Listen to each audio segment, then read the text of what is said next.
Goranboyda bir neçə gün əvvəl çökmə baş verən binanın bir bloku tamamilə dağılıb. Hadisə zamanı xəsarət alan olmayıb. Rayon rəhbərliyindən bildirilib ki, artıq yeni binanın tikintisi ilə bağlı qərar qəbul edilib. İndi biz Goranboya bağlanırıq. Əməkdaşımız Tahirə Tağıyeva hazırda çökmə baş verən binanın yanındadır və mövzu ilə bağlı daha ətraflı məlumatı o bizə təqdim edəcək. Salam Tahirə, buyurun, söz sizdədir.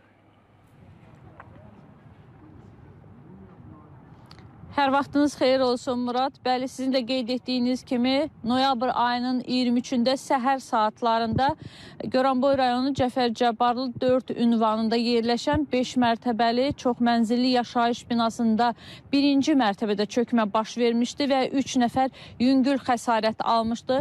Xoşbəxtlikdən həmin an insanlar təxliyə olundular ərazidən və təxminən 205 nəfərə yaxın şəxs ərazidən çıxardıldı.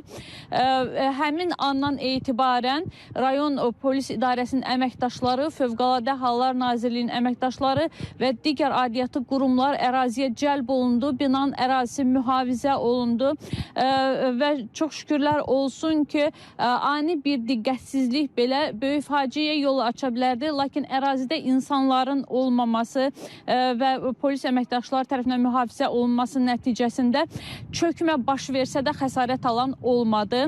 Və dünən gecə saatlarında çökmə hadisəsi baş verib, bir blok tamamilə yararsız vəziyyətə düşüb. Göründüyü kimi bütün məişət avadanlıqları, məişət əşyaları, insanlar demək olar ki, hadisə baş verən hadisə səhərə yaxın baş verdiyindən ancaq öz canlarını götürərək ərazini tərk etmişlər. Bütün əşyalar olduğu kimi evdə qalıb, hətta evlərin sənədləri, zinət əşyaları və digər şeylər. Əsas olan isə insan həyatıdır və insan həyatından dəyərli heç bir şey ola bilməz.